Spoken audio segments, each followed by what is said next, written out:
Duchess catches widowed groundskeeper in the act and can't believe what she sees. Lady Victoria Hartwell, Duchess of Ashbourne, stood frozen in the doorway of the estate's old conservatory, her heart hammering as she watched the groundskeeper, shirt half unbuttoned, suspenders hanging loose, face flushed with exertion, lean over something with an intensity that made her breath catch. She'd come looking for him because the roses in the east garden were dying, had pushed open the door expecting to find him potting plants or organizing tools, but instead found him here in the golden afternoon light, completely absorbed, his calloused hands moving with surprising gentleness over a canvas. He was painting. The rough, weather-worn groundskeeper who barely spoke 2 words to anyone was creating the most heartbreakingly beautiful watercolor she'd ever seen. His late wife, rendered in soft blues and grays, her smile captured with such tender precision that Victoria felt like an intruder witnessing something sacred. "Oh," she breathed, and he spun around, paint-stained fingers flying to button his shirt, his face going from artistic concentration to pure mortification in an instant. "Your Grace, I was just—" He stammered like a boy caught stealing, but his eyes held something else entirely, the raw, unguarded grief of a man who'd been caught showing his soul to the world. Wait, before the next confession unfolds. If this story has already stirred your heart, tell us where you're watching from. To make sure you don't miss the next betrayal, kiss, or redemption, subscribe and join our circle. The next heartbeat might change everything. Now, back to the scene. Victoria held up a hand, trying to slow her racing heart. "Please, don't stop on my account. I didn't mean to intrude." "You're not intruding, Your Grace. This is your conservatory. I shouldn't be here." William Crawford. She knew his name from the household ledgers, though they'd barely exchanged a dozen words in the 3 years since he'd taken the groundskeeper position, was frantically trying to cover the painting, but his hands were shaking too badly to manage it gracefully. "Mr. Crawford." Victoria stepped fully into the room, closing the door behind her. "Please, I'm not here to scold you for using a space that's been abandoned for years. I'm here because—" she gestured helplessly, "because that painting is extraordinary." He froze, his dark eyes meeting hers with a mixture of surprise and suspicion. "You're mocking me?" "I would never." And she meant it.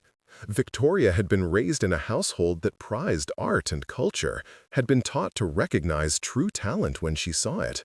"That portrait, it's your wife?" "Was." The word came out rough. "She died 2 years ago. Childbirth. The baby, too." Victoria felt the familiar ache of empathy. She knew loss, knew the particular hollow grief of losing someone who should have had decades ahead of them. Her own husband, the Duke of Ashbourne, had died 4 years ago in a riding accident, leaving her a widow at 28. "I'm sorry," she said softly. "No one should have to carry that." William looked at her properly for the first time, really looked, and something shifted in his expression. Recognition, perhaps, of a fellow traveler in the country of grief. "Forgive me, Your Grace. I didn't mean to snap. It's just—" he gestured at the painting. "No one knows I do this. Paint, I mean. It was always private, something just between me and Sarah. After she died, it's the only way I can—" He trailed off, unable to finish. "The only way you can still be with her," Victoria finished quietly. "I understand." "Do you?" "Not challenging, just curious. I write letters to my husband. Have done every week since he died. Tell him about the estate, about changes in the garden, about books I've read. Never send them, obviously."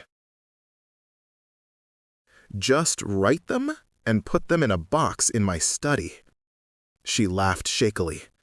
"I've never told anyone that before." William's face softened. We're a pair, aren't we? The grieving Duchess and the painting groundskeeper, both talking to ghosts. Better than not talking at all. Victoria moved closer to the painting, studying it properly now.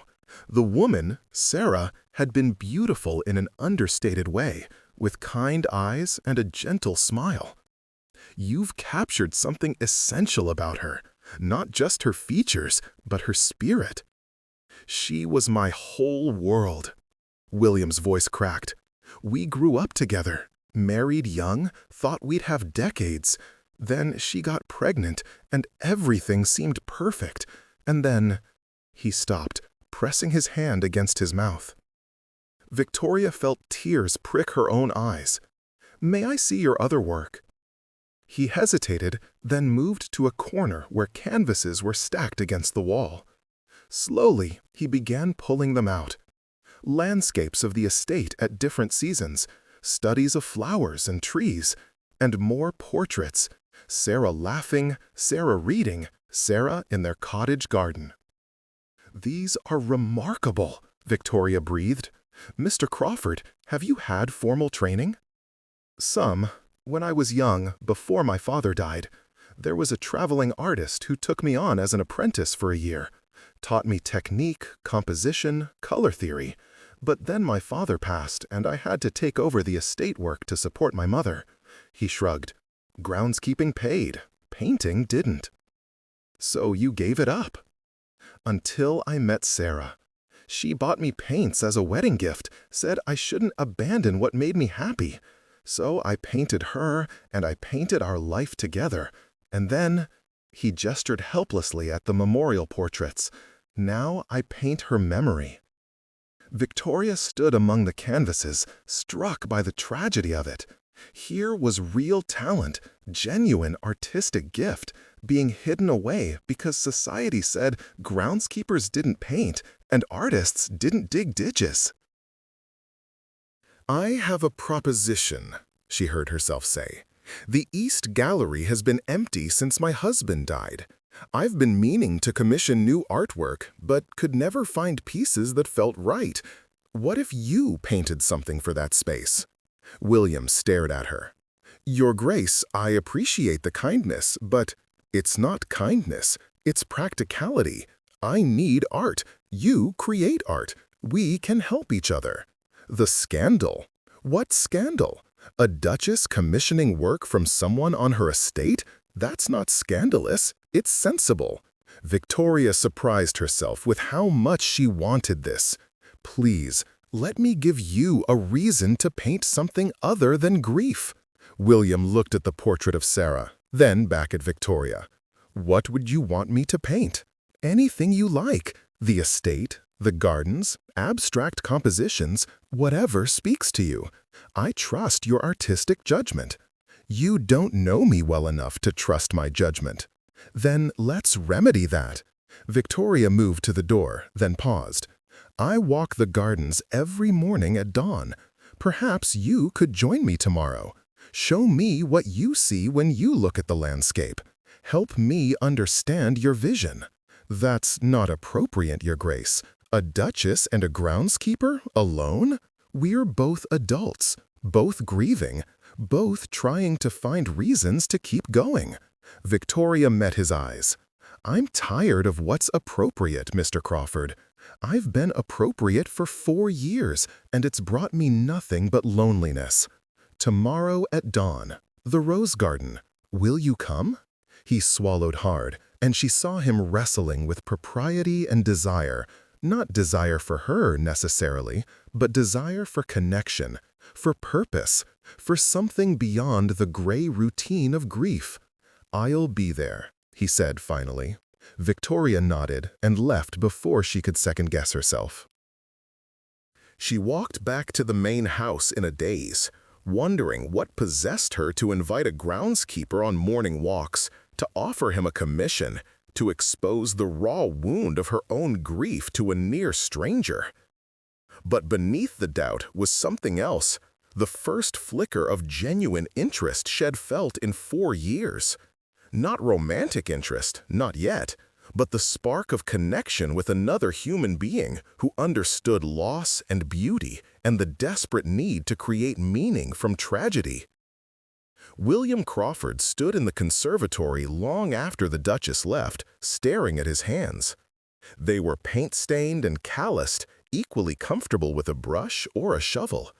Had learned to separate his two lives carefully, the artist and the laborer, because combining them invited questions he didn't want to answer.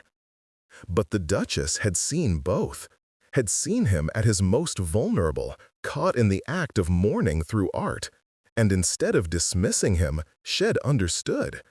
More than that, she'd offered him something he'd thought forever lost, a chance to be both things at once.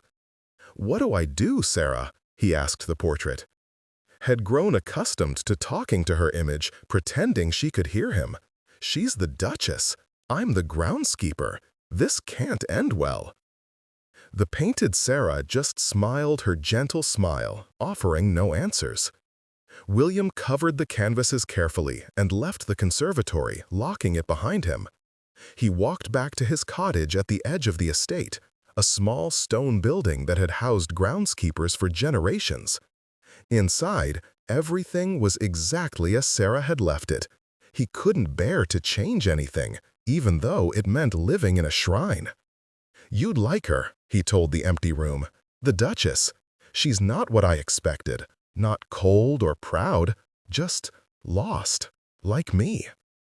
He spent the evening preparing his thoughts for the morning walk, trying to imagine what he'd say, how he'd explain his artistic vision without sounding pretentious. But when dawn came and he walked to the rose garden, all his preparations evaporated.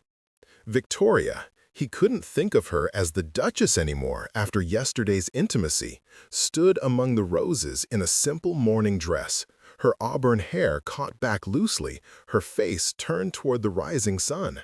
She looked younger than her 32 years and unbearably lonely. "Mr. Crawford," she greeted him, "thank you for coming. I half expected you to reconsider." "I nearly did, several times." He managed a small smile. But curiosity won. "What are you curious about?" "Why you're doing this, inviting me, offering a commission. You could have any artist in London." Victoria turned to face him fully. "Because London artists would paint what they think a Duchess wants. You'd paint what you see. That's rarer than you might think." They began walking, moving through the formal gardens toward the wilder sections of the estate. Victoria pointed out areas that needed attention, and William explained his plans for each space. But gradually, the conversation shifted from practical matters to deeper ones. "When did you start painting?" Victoria asked. "As a child. I'd sketch everything, people, animals, buildings. Drove my mother mad because I'd get so absorbed I'd forget my chores." He smiled at the memory. "But it was the only thing that ever made sense to me, looking at the world and trying to capture it." "And your wife?" She encouraged it. "Sarah understood that painting wasn't a hobby for me. It was necessary, like breathing." William stopped beside a pond where water lilies were just beginning to bloom. "She'd sit with me while I painted, reading or doing needlework. Comfortable silence. I've never had that with anyone else." "I envy you that. My marriage was cordial, affectionate even, but never comfortable." Victoria's voice was quiet. "The Duke and I married for practical reasons. He needed an heir, I needed security. We were friends, but we were never—" She stopped, blushing. "Forgive me, that's far too personal." "No, I understand. There's marriage and then there's partnership. They're not always the same thing." William knelt beside the pond, studying the water lilies. "This is what I see," he said, gesturing. "The way the light catches the water, how the lilies float on the surface tension, the reflections of the trees creating a second landscape beneath the real one. Most people see a pond. I see a study in layers and light."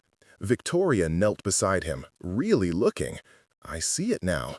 The way you described it, It's like you've revealed something that was always there but invisible. That's what art is, making the invisible visible. They stayed there for a long time, William pointing out details, Victoria learning to see through his eyes. And somewhere in that hour beside the pond, something shifted between them. A barrier came down, a possibility opened up.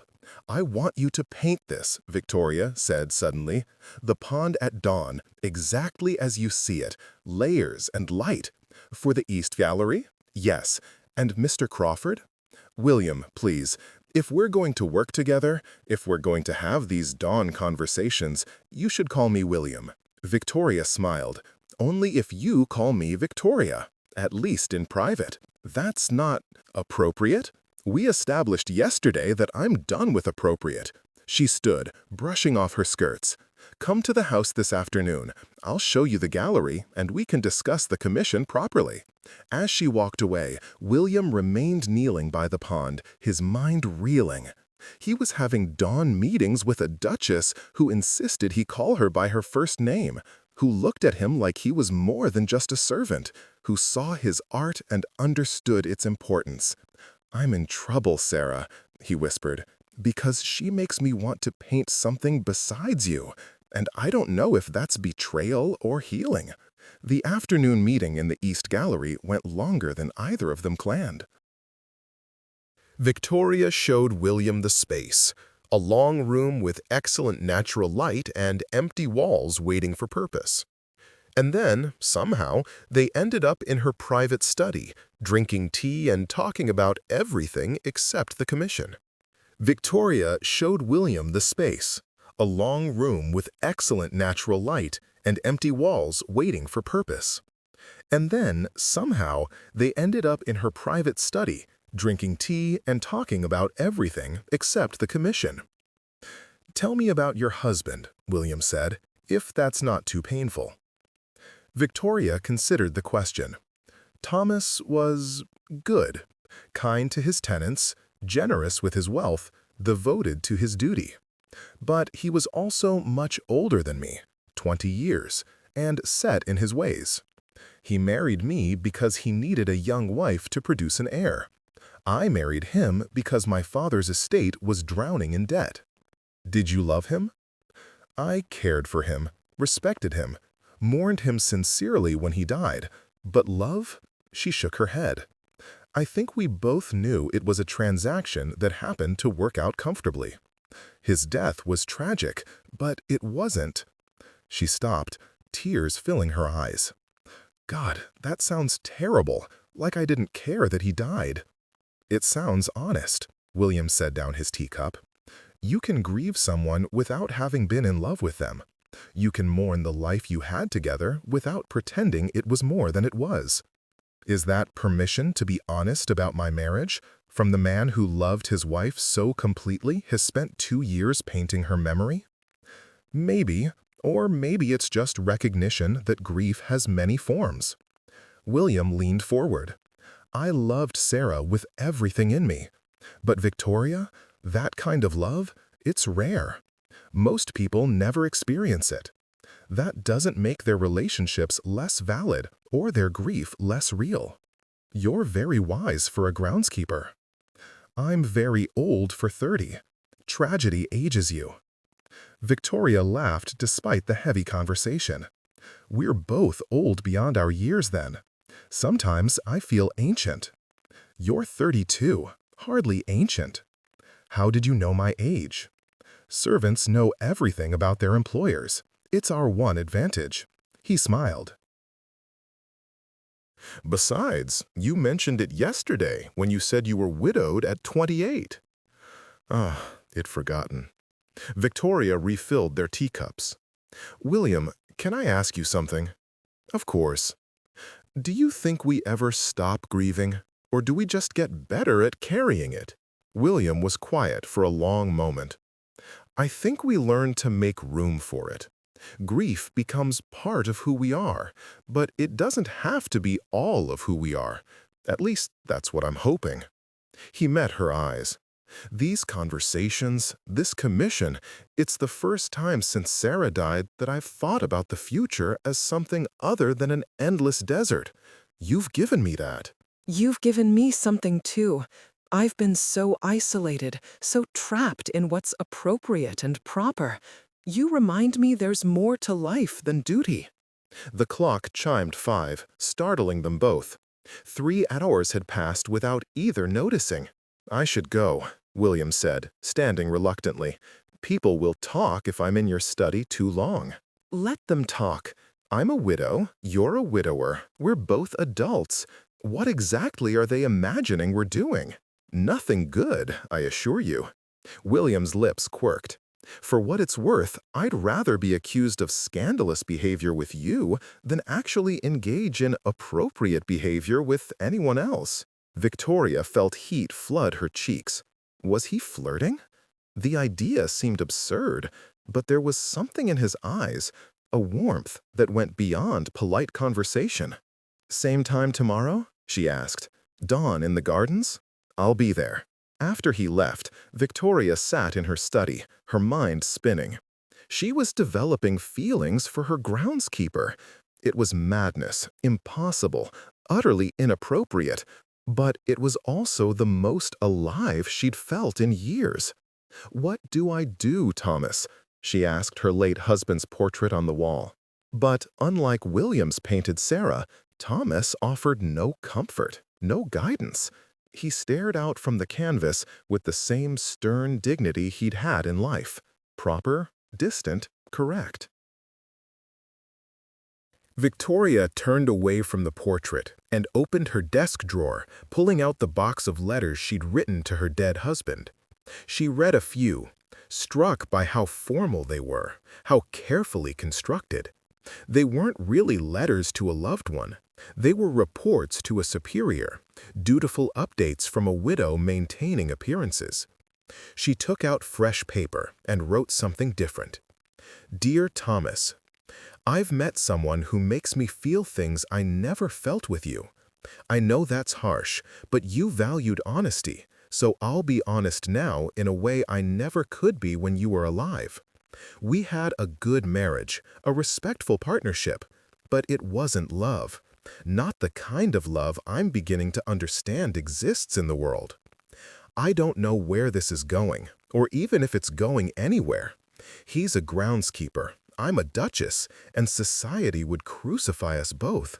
But for the first time since you died, since before you died, I feel awake. I feel possible. I hope you'd understand. I hope, wherever you are, you'd want me to be happy rather than appropriate. Victoria. She folded the letter, put it with the others, and closed the box. It felt like closure, somehow. Like the difference between the dutiful letters of the past and this honest confession marked a turning point. Tomorrow, she'd walk with William again, and she'd let herself feel whatever she was feeling, without shame or apology. The dawn walks became a daily ritual. Victoria and William would meet in different parts of the garden, and he'd show her how he saw the world, not just visually, but emotionally. The way morning mist transformed the landscape into something dreamlike. How the quality of light changed throughout the seasons. Why certain colors seemed to hold sadness while others held hope. And they talked. God, how they talked. About art and loss and beauty and pain. About childhoods and marriages and dreams deferred. Victoria learned that William had wanted to study at the Royal Academy but couldn't afford it. William learned that Victoria had wanted to be a naturalist but had been pushed into society instead. "We're both people who gave up our dreams," Victoria said one morning as they watched the sun rise over the East Meadow. "You for practical necessity, me for social expectation. Maybe, or maybe we're people who are finally old enough to reclaim those dreams." William picked up a stick and began sketching in the dirt, quick, confident strokes that suggested the landscape before them. "I'm painting again. Really painting, not just memorial portraits. That's because of you." And I'm learning to see the world as something beautiful again, not just something to be managed. That's because of you." Victoria knelt beside him, watching the drawing take shape. "William, what are we doing?" "I don't know." He didn't stop drawing. "Something dangerous and wonderful, I think. People are starting to notice. Mrs. Henderson mentioned yesterday that I've been in better spirits lately, and I heard 2 footmen talking about the groundskeeper spending time at the house. Do you want me to stop coming?" "No." The word came out fierce. "I don't want you to stop anything. I worry about you, about what could happen if people start making assumptions." "Let them assume." William finished the drawing and stood, offering his hand to help her up. When their fingers touched, neither pulled away immediately. "Victoria, I won't pretend I don't know what's happening here. I haven't felt this way since Sarah, and maybe not even then. What I had with her was beautiful, but it was young love, familiar love. This is different, terrifying and exhilarating and completely impossible," Victoria finished, but she didn't let go of his hand. "Only if we let it be." William's thumb traced circles on her palm. "I know the obstacles. I know what society says. But Victoria, I've lost too much to care about rules that serve no purpose except maintaining hierarchies. If you want me to maintain proper distance, I will. But if you want something else, I do. God help me, I do." Victoria looked up at him, her heart pounding. "But William, I'm a Duchess. You're my employee. If we pursued this, if people found out, then we'd weather it together, or not pursue it at all. But I need to know what you want, not what's proper." Victoria thought about her life. 4 years of widowhood, decades of doing what was expected, a marriage that had been comfortable but never passionate. And then she thought about these past weeks with William, how alive she felt, how seen. "I want you," she said simply. "I want more of these mornings, more of these conversations. I want to know you fully, not just as my groundskeeper, but as William. And I want you to know me as Victoria, not as your employer." "Then that's what we'll do. Carefully, slowly, giving scandal no ammunition, but truthfully." William lifted her hand to his lips, a gesture that was both courtly and intimate. "I promise you, I won't hurt you the way loss has hurt us both." "You can't promise that. Life doesn't work that way." "Then I promise to try, and to be honest when I fail." They stood there in the dawn light, hands clasped, both knowing they were stepping off a cliff, but unable to stop themselves. Behind them, the house was beginning to wake, servants stirring, the daily routine starting. But in this moment, in this garden, they were just 2 people choosing hope over caution. "Come to the conservatory tonight," Victoria said. "After dinner, when the house is quiet. Bring your painting supplies. I want to watch you work." "That's risk." "I know, but I'm tired of being careful. Bring your supplies, William. Show me how you see beauty." He nodded, and they separated, Victoria returning to the house while William headed to the gardens. To anyone watching, it was just the Duchess and her groundskeeper going about their business. But both of them felt the shift, the commitment they just made to something that terrified and thrilled them in equal measure. That evening, Victoria dismissed her maid early and waited in the conservatory, her heart racing. She'd lit candles around the space, transforming it from a neglected storage room into something romantic and secretive. When William arrived, supplies in hand, he stopped in the doorway. "You've made it beautiful," he said. "I wanted it to feel like a proper studio, for a proper artist." William set down his supplies, his movements careful. "Victoria, before we do this, before we go any further, I need you to understand something. I loved Sarah completely. Her death nearly destroyed me, and I'm terrified of loving like that again, of opening myself to that kind of loss. I know, I'm terrified too, not of the same kind of love. Thomas and I never had what you and Sarah had, but of feeling anything this deeply, of wanting something I'm not supposed to want. So we're both walking into this with our eyes open, knowing it's complicated and possibly doomed, and doing it anyway. Victoria moved to stand before him. Paint me. Not a formal portrait, but how you see me. Show me who I am through your eyes. William's breath caught. That's intimate, Victoria. More intimate than you might realize. I know. I want that intimacy. I want to be seen. He studied her for a long moment, then nodded. Sit by the window. Natural moonlight will work better than candles for what I have in mind.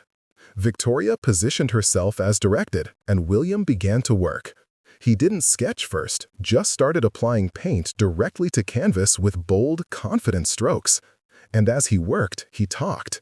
You're not what I expected a Duchess to be. You're softer, but stronger. Vulnerable, but brave. You carry grief well, not hiding it, but not letting it define you. His brush moved quickly. The first time I saw you, really saw you, that day you found me here, you looked at my painting of Sarah and didn't offer empty platitudes. You just understood. That's when I started falling. Victoria felt tears on her cheeks. You're falling? Fell, technically. Past tense. I've been in love with you for weeks, Victoria. Tried to fight it, told myself it was madness, but there it is. He stepped back, assessing his work. I'm in love with a Duchess who lets me call her by her first name and who watches sunrises with me and who wants to be painted in secret. William, you don't have to say anything back. I know this is complicated. No, I'm putting you in an impossible position, but I promised honesty. So there it is. I love you. Victoria stood, moving to see the canvas. William tried to stop her.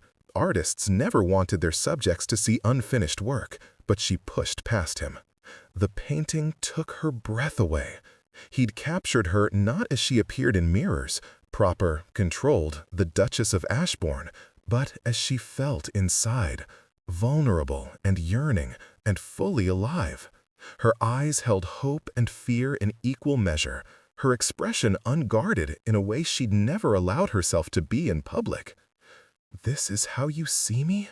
she whispered. "This is who you are when you let yourself be." Victoria turned to face him. "I love you too. I didn't want to, tried to convince myself it was just loneliness or gratitude, but it's not. I'm in love with you, William Crawford, completely and terrifyingly in love with you." He closed the distance between them in 2 steps, and then they were kissing, desperate and careful at once, both aware this was a line they couldn't uncross. William's hands cradled her face like she was something precious, and Victoria gripped his shoulders like he was an anchor in a storm. When they finally pulled apart, both breathing hard, William rested his forehead against hers. "We can't take this back," he said. "I know." "And I don't want to." Victoria pulled him closer. "I know all the arguments against this. I know what society will say, how people will judge. But William, I've spent my entire life doing what I'm supposed to do, being who I'm supposed to be. For once, I want to choose for myself, and I choose you. Even knowing what it could cost you? Even then. Because what's the alternative? Spend the rest of my life being proper and lonely? Watch you from a distance, aching for something I'm too afraid to reach for?" She shook her head. "I won't do that to either of us." William kissed her again, slower this time, savoring.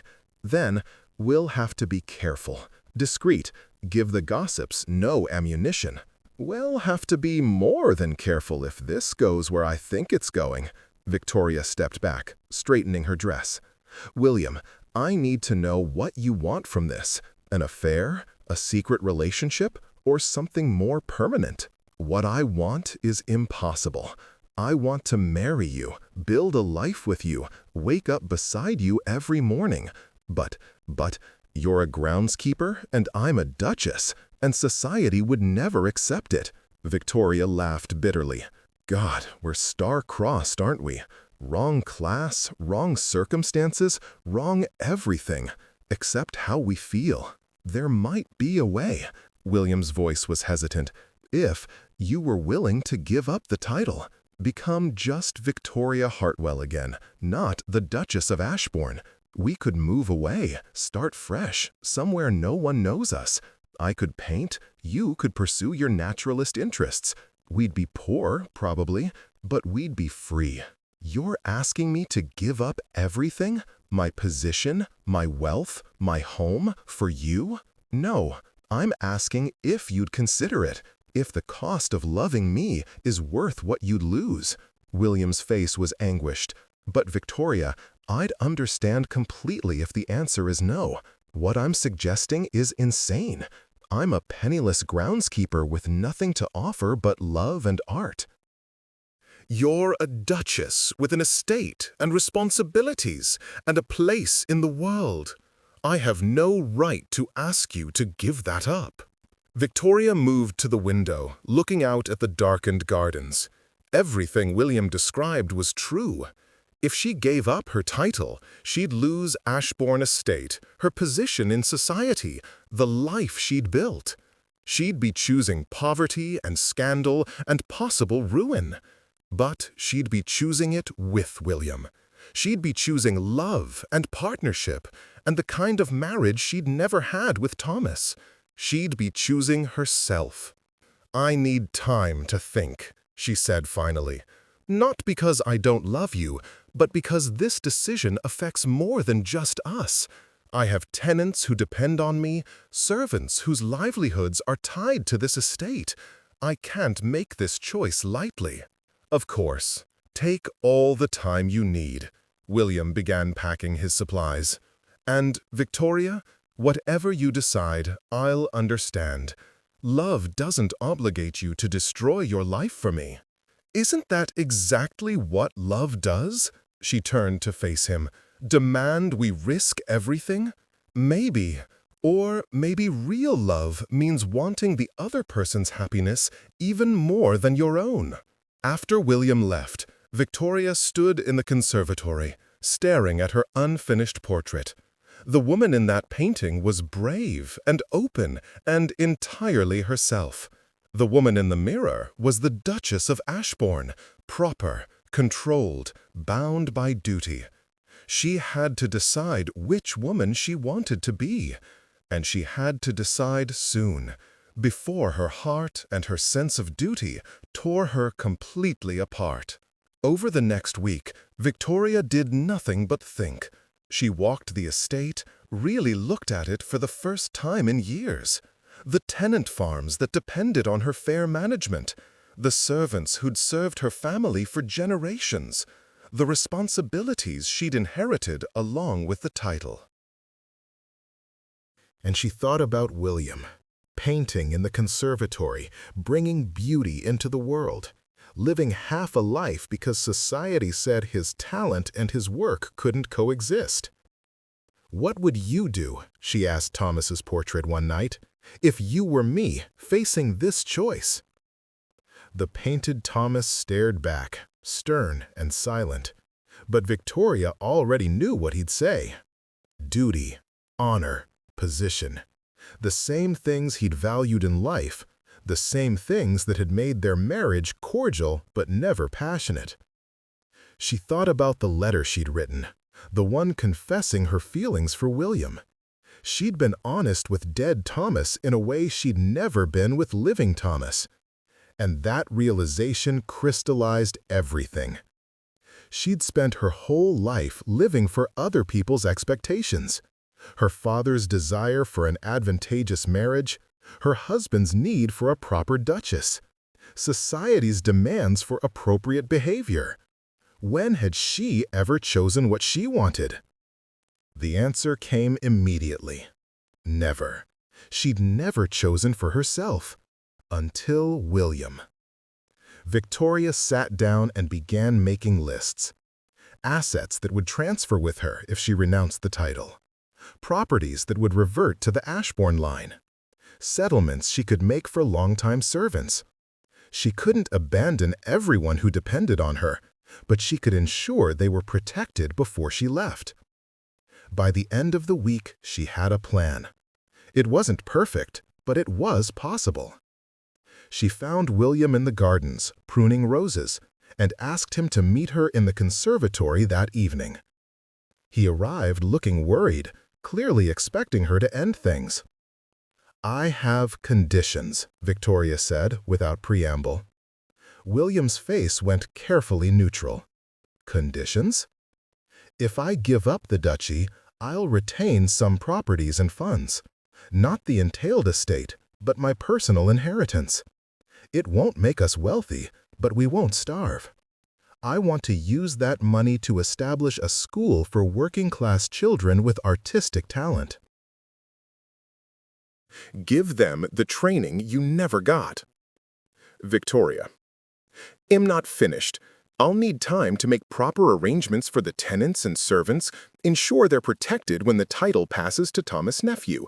That will take months. And I need you to understand that I'll be giving up more than just wealth and position. I'll be giving up my identity. I won't be the Duchess of Ashbourne anymore. I'll just be Mrs. Crawford, if you'll have me. William's eyes filled with tears. If I'll have you, Victoria, you're offering to give up everything for me. How could I be anything but honored? Then you accept my conditions? What conditions? You just described everything I'd want. A life together, doing meaningful work, helping others the way we wished we'd been helped. That's not conditions, that's a dream. Victoria felt the last of her doubt dissolve. Then I choose you, William. I choose us. I choose the life we'll build together over the life I was supposed to live. He pulled her into his arms, and they held each other in the candlelit conservatory, both crying and laughing at once. "When?" William asked. 6 months. I'll need that long to settle affairs properly, transfer properties, make arrangements. And we'll need to be careful during that time. If word gets out before I'm ready, the scandal could damage people beyond just us. 6 months of secret meetings and stolen moments. And then a lifetime of mornings together, painting and exploring, and being utterly ourselves. Victoria pulled back to him. "Are you sure about this? Really sure? Because once I renounce the title, there's no going back. We'll be married, but not wealthy. Respectable, but not aristocratic. Free, but not safe." "I've never been more sure of anything." William kissed her softly. "We'll build something beautiful, Victoria. I promise you that." They spent that evening planning their future. William would resign his position just before Victoria renounced her title, claim he'd received an inheritance that allowed him to pursue art. Victoria would make the announcement that she was stepping down, settling her affairs, and retiring from public life. Then they'd quietly marry and move to a small cottage in Cornwall, far from London society. "We'll be happy there," William said, sketching plans for the cottage. "Garden for me to paint, countryside for you to explore. Close enough to a village for..." William would resign his position just before Victoria renounced her title, claim he'd received an inheritance that allowed him to pursue art. Victoria would make the announcement that she was stepping down, settling her affairs, and retiring from public life. Then they'd quietly marry and move to a small cottage in Cornwall, far from London society. "We'll be happy there, William," sketching plans for the cottage. "Garden for me to paint, countryside for you to explore. Close enough to a village for supplies, but isolated enough for privacy." "You're sure Cornwall?" Victoria smiled. "Not somewhere warmer? Italy, perhaps? We can travel once we're settled. Paint our way across Europe if you like." His eyes sparkled. "But first, I want to wake up beside you in our own home, with no secrets and no fear." Is that too much to ask? It's exactly the right amount to ask. The 6 months that followed were the most challenging and exhilarating of Victoria's life. By day, she was the proper Duchess of Ashbourne, managing the estate and maintaining appearances. By night, she met William in the conservatory, where they planned their future, made love among the canvases and paint supplies, and dreamed of freedom. But keeping the secret took its toll. Victoria grew thin from the stress of dual lives. William developed dark circles from sleepless nights worrying about discovery. And the gossip began to circulate. Whispers about the Duchess's strange behavior, the groundskeeper's unusual hours, the odd intimacy between them.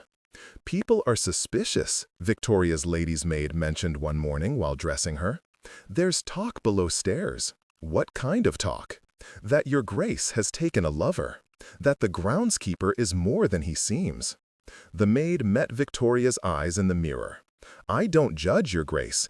After seeing how his grace treated you, cordially but never warmly, I'm glad you found happiness, whoever it's with. But you should know people are watching." Victoria felt ice in her veins. "Thank you for the warning." She met William that evening with the news. "We're running out of time. If the gossip reaches certain ears, they might try to remove you from the estate before I can resign. We need to accelerate our timeline." "How soon?" 2 months.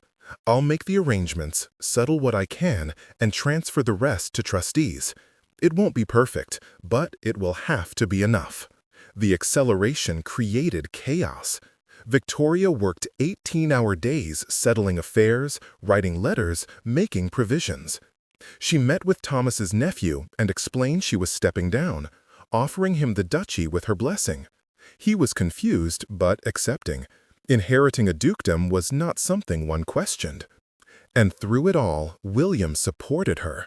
He painted frantically, completing the commission for the East Gallery, a series of landscapes showing the estate through the seasons, each one capturing the beauty Victoria was about to leave behind. They were his love letter to her sacrifice, his acknowledgement of what she was giving up. On the final evening before they planned to leave, Victoria hosted a small dinner for the estate's most important tenants and staff. She announced her decision with grace and dignity. "I've realized," she said, "that the role of Duchess is not one I wish to continue. I'm grateful for the years I've spent here, for the relationships I've built, for the work we've accomplished together.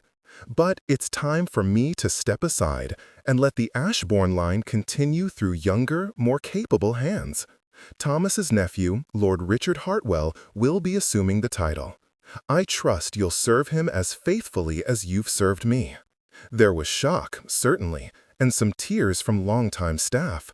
But there was also understanding. Victoria had never truly fit the role of Grand Duchess. She was too warm, too involved, too human. Perhaps stepping away was the right choice.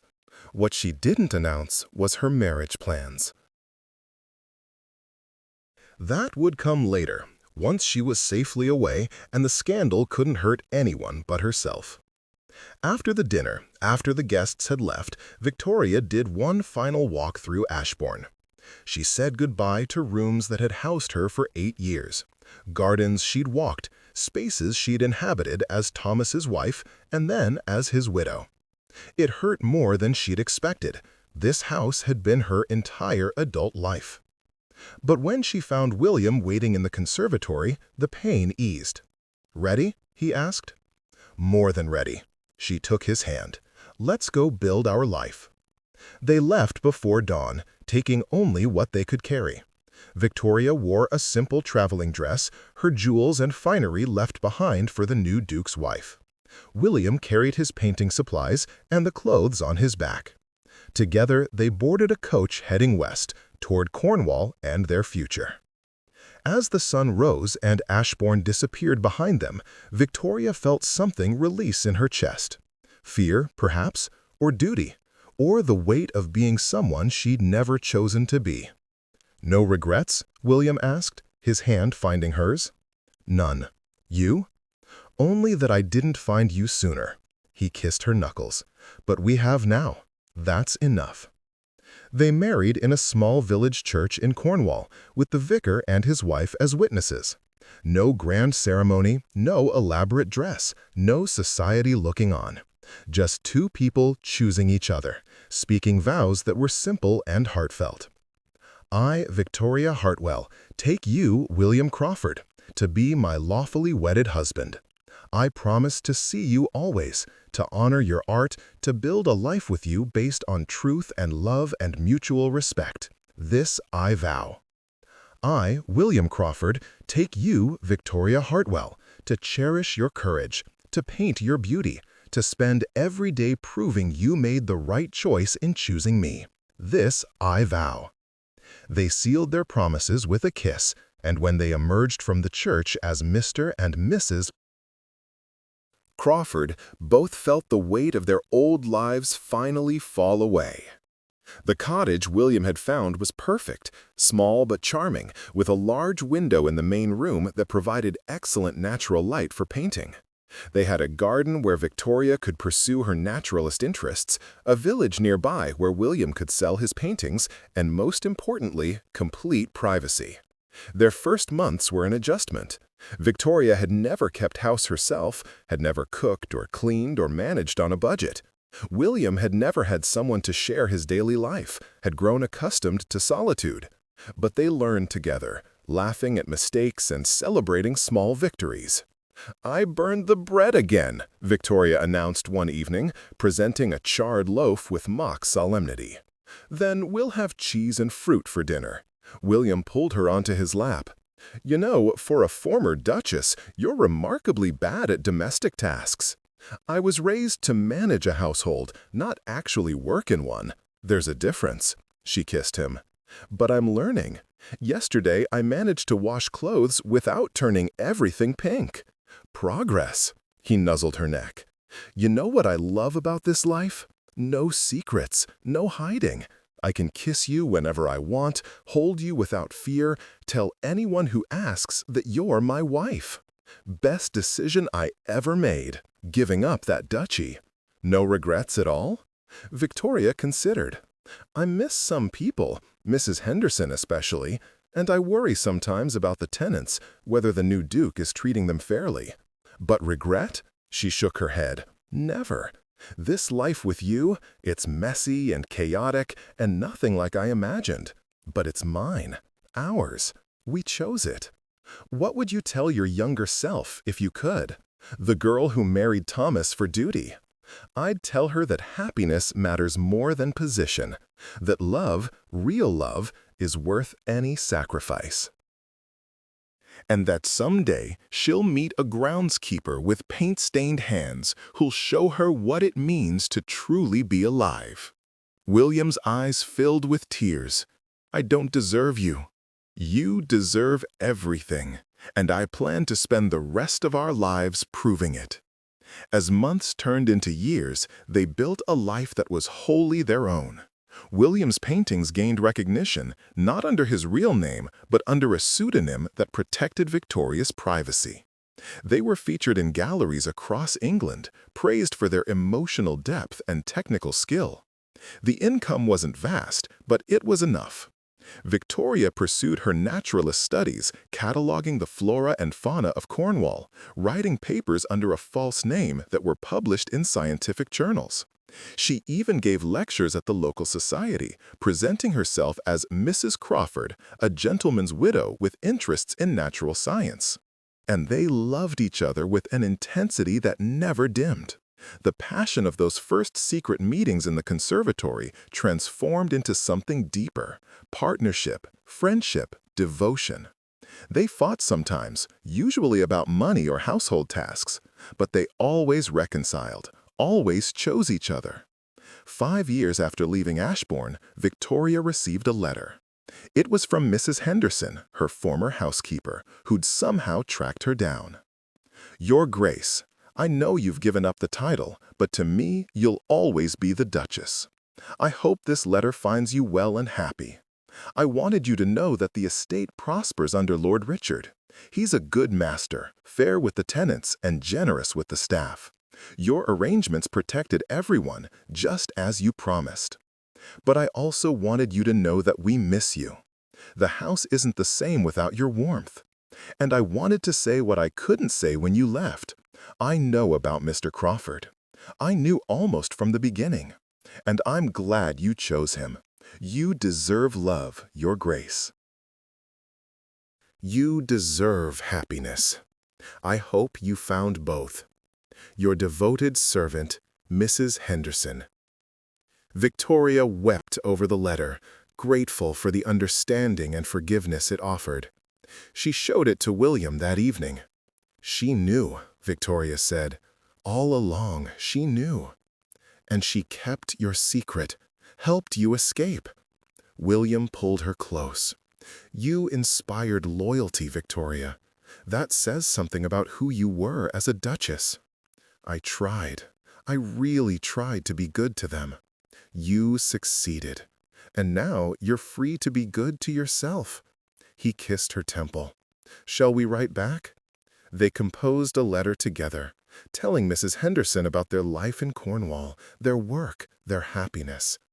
It was the first connection Victoria had made with her old life since leaving, and it felt like closing a circle. 10 years after giving up her duchy, Victoria stood in a gallery in London, watching wealthy patrons admire her husband's paintings. They were exhibiting under William's pseudonym W.C. Hart, and the show was a triumph. Critics praised the emotional resonance of the work, the way Hart captured not just landscapes, but feelings.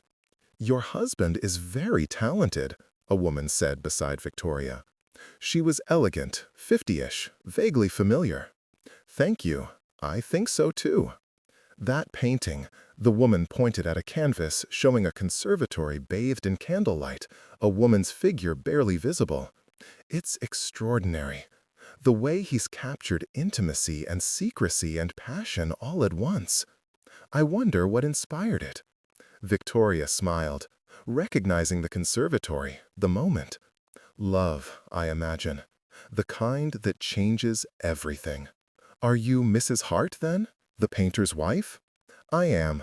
Not entirely accurate. They were the Crawfords in daily life, but close enough for this context. The woman studied her with sharp eyes. You remind me of someone. A duchess I knew years ago. She gave up her title for love, caused quite the scandal. I always wondered if she was happy. Victoria felt her heart race. And what do you think? I think if I were her, looking at paintings like these, knowing I'd inspired them, I'd consider myself the luckiest woman alive. Title be damned. The woman moved away before Victoria could respond, but her words stayed. Yes, Victoria thought, lucky, blessed, happy. She found William in the crowd, his hand immediately reaching for hers, a gesture of comfort, and Victoria felt her heart race. And what do you think? I think if I were her, looking at paintings like these, knowing I'd inspired them, I'd consider myself the luckiest woman alive. Title be damned. The woman moved away before Victoria could respond, but her words stayed. Yes, Victoria thought, lucky, blessed, happy. She found William in the crowd, his hand immediately reaching for hers, a gesture of comfort and connection. Successful night, he murmured. Very. She squeezed his hand. I'm proud of you. None of this would exist without you. You know that, right? You gave me permission to be fully myself, to pursue art without shame. These paintings, they're all love letters to you. Sentimental fool. You're sentimental fool. William pulled her close, uncaring who saw. Let's go home. I want to paint you in the garden tomorrow morning, capture you surrounded by your specimens. Always working. Always inspired. There's a difference. They left the gallery hand in hand, returning to their modest hotel. Tomorrow, they'd go back to Cornwall, to their cottage and their simple life. But tonight, they celebrated William's success and the life they'd built together. In bed that night, Victoria traced the lines of William's face in the darkness. Do you ever wonder what would have happened if I hadn't walked into that conservatory that day? If I'd never seen you painting? Every day. And every day, I'm grateful you did. He caught her hand, kissed her palm. You saved me, Victoria. I was drowning in grief, barely alive. You reminded me there was still beauty in the world. You saved me, too. I was suffocating in propriety, dying slowly. You showed me how to breathe. Then we're even. No, I think I still owe you. Victoria kissed him deeply. But I have the rest of our lives to pay that debt. They made love slowly, reverently, still amazed after 10 years by the privilege of having each other. And afterward, wrapped in each other's arms, they slept peacefully.